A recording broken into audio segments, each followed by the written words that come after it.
Hello दोस्तों, कैसे हो? आपका स्वागत है त्रिपान स्टडी सेंटर में।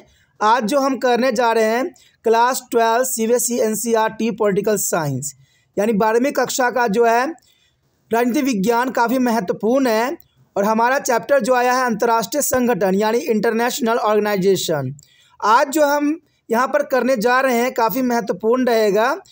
यानी सीबीएसई एनसीईआरटी के अंतर्गत जो बुक है उसमें मेन जो पॉइंट है उस पर हम डिस्कस करेंगे, एनालाइज करेंगे और हर एक बात पर जो है विस्तार पूर्वक चर्चा करेंगे। और ये काफ़ी महत्वपूर्ण रहेगा आपको एग्ज़ाम व्यू से, क्योंकि यहाँ पर हम पॉइंटों को जो है एनालाइज करेंगे। और सबसे बड़ी बात है कि ये पॉइंट जो होंगे आपको हिंदी इंग्लिश दोनों ही माध्यम में बताए जाएंगे, जो कि काफ़ी महत्वपूर्ण रहेगा। समझाया तो जाएगा ही जाएगा, प्लस ये आपके अक्षर भी सामने दिखेंगे, तो ये काफ़ी महत्वपूर्ण आपके लिए बन जाता है। लेकिन ये पॉइंट सब करने से पहले एक बात जो मैं हमेशा कहता हूँ, जिसको आपको सोचना भी चाहिए, विचार भी करना चाहिए और इवन अमल भी करना चाहिए, वो ये है कि जब भी वीडियो देखिए पूरा देखिए, क्योंकि अधूरा जानकारी सदैव खतरनाक होता है। साथ में एक इम्पोर्टेंट बात ये भी रहता है, अगर आप पहली बार वीडियो देख रहे हो तो लाइक शेयर सब्सक्राइब करना मत भूलना, क्योंकि दोस्तों लाइक कीजिएगा तो बनाने वाले का मनोबल बढ़ता है, सब्सक्राइब कीजिएगा तो इससे ये होता है कि जब भी मैं कोई वीडियो डालूंगा उसका नोटिफिकेशन आपको समय रहते मिल जाएगा। और देखिए शेयर का मतलब ये होता है कि आपके थ्रू ना जाने किन बच्चों को हेल्प मिल जाए, ये आप भी नहीं जानोगे, इसलिए जो है आप शेयर जरूर करो, ठीक है। व्हाट्सएप स्टेटस पे भी लगाओ। दोस्तों एनएसएस सेंटर जो कई मानने में बहुत से बच्चों के लिए हेल्पफुल है, चाहे वो 8th क्लास हो, 9th 10th 11th 12th हो, चाहे वो एनआईएस बोर्ड के बच्चे हों, ठीक है, चाहे बीए एमए के बच्चे हो, सभी क्लासों के लिए कुछ ना कुछ जो है त्रिपान एनएसएस सेंटर में उपलब्ध है। तो इसलिए आपके लिए ज़रूरी है कि आप सब्सक्राइब करके इसको चैनल को जो है सेव कर लो, नहीं तो बाद में अगर रिसर्च करोगे तो शायद आपको ये चैनल प्राप्त ना हो। तो इसलिए सोचना नहीं, विचार नहीं करना है, सब्सक्राइब करके जो है अपने पास सेव करना है। दोस्तों ये तो बात था आपके लिए, लेकिन आप देखते हैं हमारा आज टॉपिक क्या है। Today we discussion most important chapter here, international organisation here, class 12 CBSE NCERT political science here. Next point arrive here that's important, and point here objectives of the United Nations. You know that's important, objectives of United Nations. First objective here, to stop an international conflict, and to show the cooperation among the nations, and if war break out in any country, then to reduce the scope of hostility. You know that's the most important objective. If the war break out in any country, then to reduce the scope of hostility here. And next here, to the work for a social economic development for the entire world. That's important. To work for a social economic development for the entire world. And the next year, the helping in any other problem like a disaster, an epidemic, etc. That's the most important helping hand for international level here. The name of organs of United Nations here, first is Security Council, and second International Court, third is Secretariat, and there is a fourth year General Assembly, and fifth trust is Council here, and sixth Economic and Social Counseling. That's important. Six organs of United Nations. You know that. Repeating again: Security Council, International Court, Secretariat, General Assembly, Trust Council, Economic and Social Councils here. That's important. The first year Security Council here, the most powerful organs of United Nations. Security Councils here, the most powerful organs of United Nations is the Security Council. The Security Council has to be total of 15 members, in which there are 5 permanent members. You know that the 15 member, in which there are 5 permanent members like America, Russia, Britain, France and China. and the temporary member who are selected for a period of 2 years. There is a temporary members who are selected for a period of only 2 years. That's important. And second here, permanent member have to the power of veto. The permanent member have to be power of veto. Since their Cold War, the demand for reforming both the structure and the working progress started to gaining moment in the United Nations. That's important here. The permanent member have to power of veto. Emphasis was laid on the increasing the number of permanent and temporary members in Security Council. Apart from this, emphasis was laid on the making the role of the United Nations more active on issues like poverty, hunger, disease, terrorism, environmental issue, and human rights, etc. That's important here. Apart from the emphasis was on making the role of United Nations more active on issues like poverty, hunger, disease, terrorism, environmental issue, and human rights, etc. And second here, Secretary General. That's important. Secretary General is the representative of the United Nations. The current Secretary General is Antonio Guterres is a Portugal. That's important. There is the current Secretary of General is the Antonio Guterres of Portugal. That's important. Secretary General here.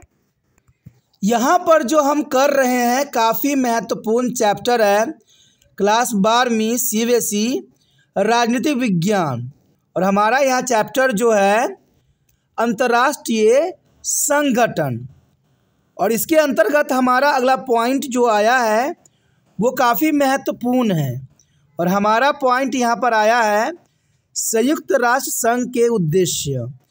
संयुक्त राष्ट्र संघ के क्या उद्देश्य थे? देखा जाए तो संयुक्त राष्ट्र संघ काफ़ी महत्वपूर्ण अपना जो है यहाँ पर भूमिका अदा करता है, और इनकी भूमिकाओं में देखा जाए तो अंतर्राष्ट्रीय झगड़ों को रोकना संयुक्त राष्ट्र संघ का प्रमुख उद्देश्य है कि अंतर्राष्ट्रीय झगड़े जो होते हैं उसको रोका जाए।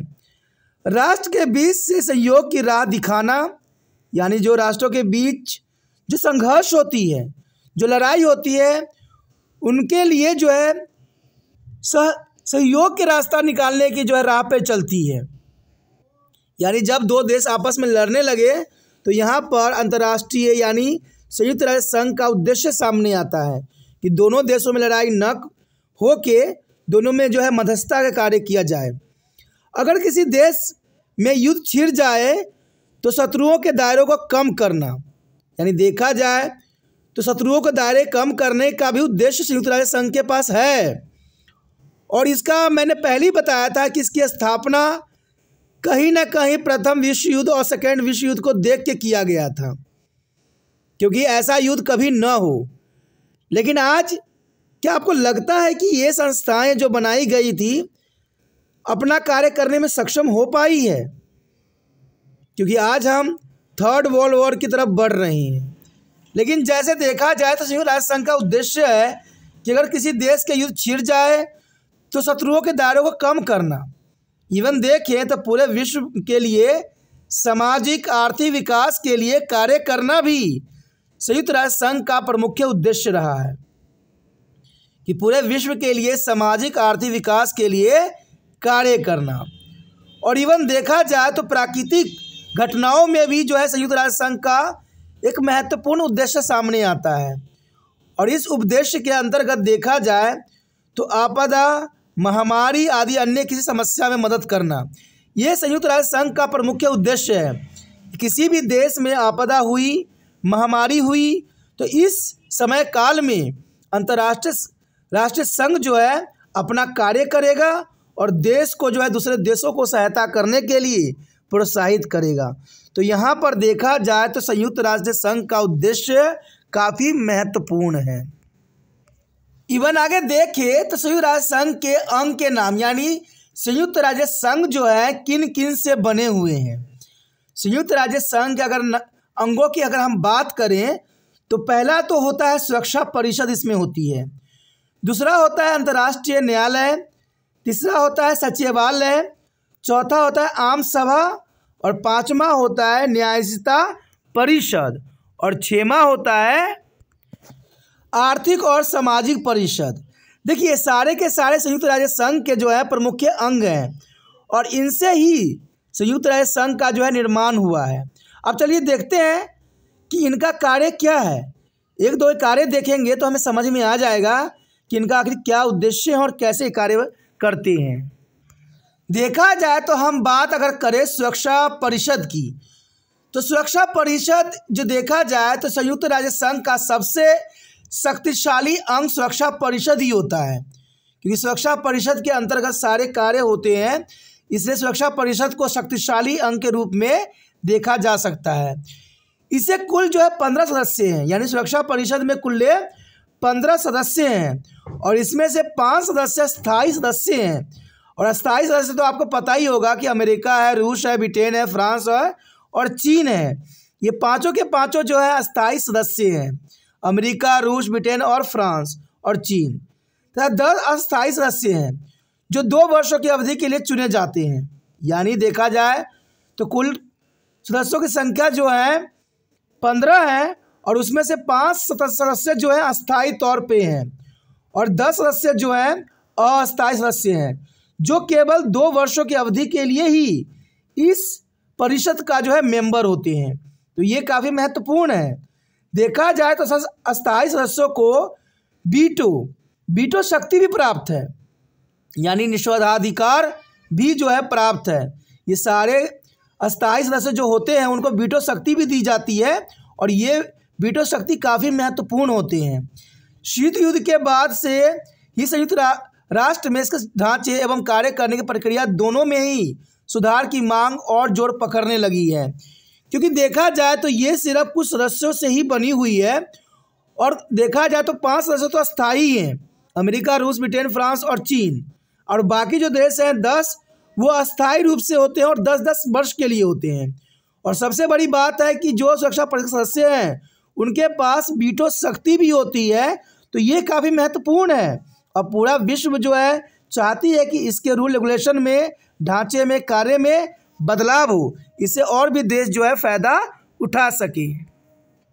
उसके पश्चात आता है सुरक्षा परिषद में स्थायी व अस्थायी सदस्यों की संख्या बढ़ने पर बल दिया गया है और इसके अतिरिक्त गरीबी, भूखमरी, बीमारी, आतंकवाद, पर्यावरण मसले एवं मानवाधिकार आदि मुद्दे पर संयुक्त राष्ट्र की भूमिकाओं को और अधिक सक्रिय बनाने पर बल दिया गया है। तो देखा जाए तो यहाँ काफ़ी महत्वपूर्ण है कि गरीबी, भूखमरी, बीमारी, आतंकवाद, पर्यावरण मसले और मानवाधिकार आदि मुद्दे पर संयुक्त राष्ट्र की भूमिकाओं को और अधिक सक्रिय बनाने पर बल देने की यहाँ पर कोशिश की गई है और ये काफ़ी महत्वपूर्ण पहल है। अगर दूसरा देखें पावरफुल है तो वो महासचिव है। इसमें 2 ही व्यक्तियों के काफ़ी महत्वपूर्ण यहाँ पर रहता है। दूसरा है महासचिव। महासचिव संयुक्त राष्ट्र संघ का प्रतिनिधि होता है और वर्तमान महासचिव का नाम जो है एंटोनियो गुटेरेस, जो कि पुर्तगाल के हैं। यानी देखा जाए तो आज जो प्रेजेंट वर्तमान में इसके सदस्य हैं वो हैं एंटोनियो गुटेरेस, जो कि पुर्तगाल के रहने वाले हैं। तो ये काफ़ी महत्वपूर्ण है और ये काफ़ी महत्वपूर्ण पॉइंट भी थे। अगर दोस्तों समझ में आया, अच्छा लगा और चाहते हो कि और भी पॉइंट व्यू आपको इसी तरह बनता रहे तो जितना हो सके इस वीडियो को शेयर कीजिए, क्योंकि आप शेयर कीजिएगा तो तिरपान इंस्टीट्यूट नया वीडियो आपके साथ शेयर करेगा जो आपकी क्लास का रहेगा, आपके सब्जेक्ट का रहेगा और आपके लिए महत्वपूर्ण रहेगा। आप अपना शेयर की काम कीजिए, तिरपान स्टडी सेंटर अपना शेयर का काम करेगा। हम दोनों कार्यरत रहेंगे तो ये जो है काफ़ी महत्वपूर्ण रहेगा। तो सोचिए नहीं, जितना हो सके शेयर की भावना बरकरार रखिए। पहली बार मेरे चैनल पे आओ, पहली बार वीडियो देख रहे हो, अगर समझ में आ रहा है, अच्छा लग रहा है और चाहते हो कि और भी वीडियो आपको इसी प्रकार प्राप्त होता रहे, तो जर्नल सी बात है दोस्तों, आपको पता ही होगा कि जब तक कोई बच्चा जो है कोई चैनल को सब्सक्राइब नहीं करता है तब तक उसको उसका नोटिफिकेशन नहीं मिलता है। जब आपको नोटिफिकेशन नहीं मिलेगा तो आपको पता कैसे लगेगा कि तिरपान स्टडी सेंटर ने कौन सी वीडियो डाली है, और क्या पता वो आपके लिए महत्वपूर्ण रहे और क्या पता उनमें से एग्ज़ाम में आ जाए। क्योंकि मैं जानता हूं कि जो वीडियो बनाता हूं मैं वो काफ़ी महत्वपूर्ण रहता है। आप किसी टीचर से भी समझ सकते हो, बता सकते हो, क्योंकि ये काफ़ी महत्वपूर्ण है। और मेरा कहते हैं 30 सालों का एक्सपीरियंस है और ये काफ़ी महत्वपूर्ण रहता है। इसलिए सोचिए नहीं, विचार न कीजिए। अगर अच्छा लग रहा है, समझ में आ रहा है, तो चैनल को सब्सक्राइब करके अपने मोबाइल में सेव कर लीजिए।